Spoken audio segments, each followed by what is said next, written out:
I feel like I've said this way too many times already, but I'm still gonna say it again. I did not expect this episode to be the way it was. There were a lot of changes that weren't originally in the manhwa, and while I was happy with some, the rest left me feeling a bit underwhelmed. So this episode kicks off from the last one, where Jinwoo has been absolutely wrecked by those guard statues. Just before he dies, a notification window thingy appears before him, offering him a once-in-a-lifetime chance. Seeing no other way out of the situation alive, Jinwoo grabs onto the offer. Then, in the next scene, we see Jinwoo at the hospital. And this brings me to the changes that had me feeling excited. If you paid attention, you would have noticed the other guy who came in with Inspector Woojin Chol. Should I give you guys a moment to remember? It's Kang Tae-shik. You know, that other inspector from the Hunters Association. I would love to say more about him, but to keep this spoiler-free, I'm not going to tell people who he is because he's kind of an important character. But luckily for you, you have a lot of options for finding out.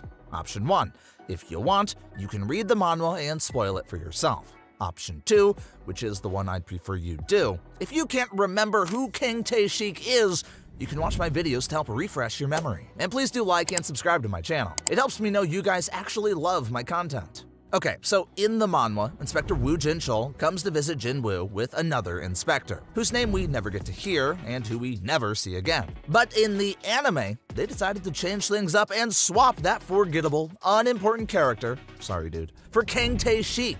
Boy, do I love this change so frickin' much, because I can clearly see where the anime is going with this. The anime is laying the groundwork by introducing Kang Tae-shik much earlier, which will make everything come together much better than the manhwa, at least in my humble opinion. Another change is Choi Jong-in, the guildmaster of the Hunters Guild, and Cha Hae-in. Once again, we see both Choi Jong and Cha Hae-in introduced early. In this scene, Choi Jong-in is telling Cha Hae-in that he wants her to coach the new team, or something like that. While this might not seem important, I have a feeling the anime is laying even more groundwork for future changes in Solo Leveling, and I can't wait to see how it will all pan out. Now, this brings me to the change, or lack of it, that left me feeling underwhelmed. I was very interested in this particular thing, because so far, all the previous changes have been mostly good, so I was expecting more here. The part where Jinwoo ignores his one-punch training routine and decides to sleep instead, because he's obviously in no condition to be training, and then he gets sent to the penalty zone as punishment, is faithfully portrayed in the anime, and is almost exactly the same as it was in the manhwa. However, I don't know if it's just me, but I was hoping for more. I really wanted to see, like, maybe a portal or a black hole swallowing him or something when he gets sent to the penalty zone. Him just going from the hospital room to the desert felt kinda lackluster to me. The way Solo Leveling has been animated so far keeps raising my expectations for the anime without me even realizing it. So I guess I was unknowingly expecting more. I mean, just look at Jinwoo's beautiful player window and how it pops up when he encounters a monster. Even the sound it makes is majestic.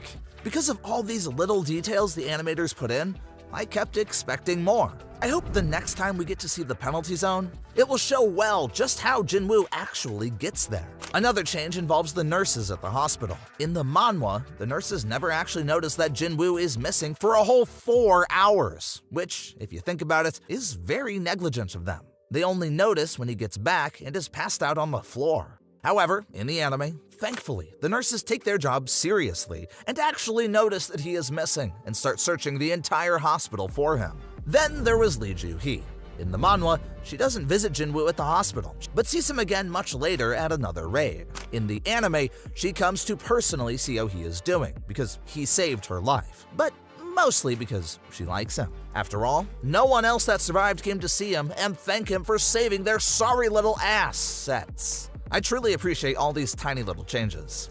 Another change in the anime happens when Jinwoo's mother falls sick and contracts the eternal sleep disease. In the manhwa, I don't remember seeing that particular scene, so I appreciated that bit. They also show us when Jinwoo awakens and how excited he gets, since being a hunter means he can now afford his mother's hospital bills and treatment. Then, here, he faces rankism for the first time as an E-rank hunter, and realizes just how useless he is to the rest of the team. There's also a small, hilarious, and sad bit that I'm not sure you noticed. It's when Wu Jinchul takes Jinwoo's mana measurement because they think he has gone through a double awakening. In the manhwa, we are told several times that Jinwoo is the world's weakest hunter, but I never truly understood how he was at the bottom of the bottom. So this scene right here really seals the deal and allows the information to sink in.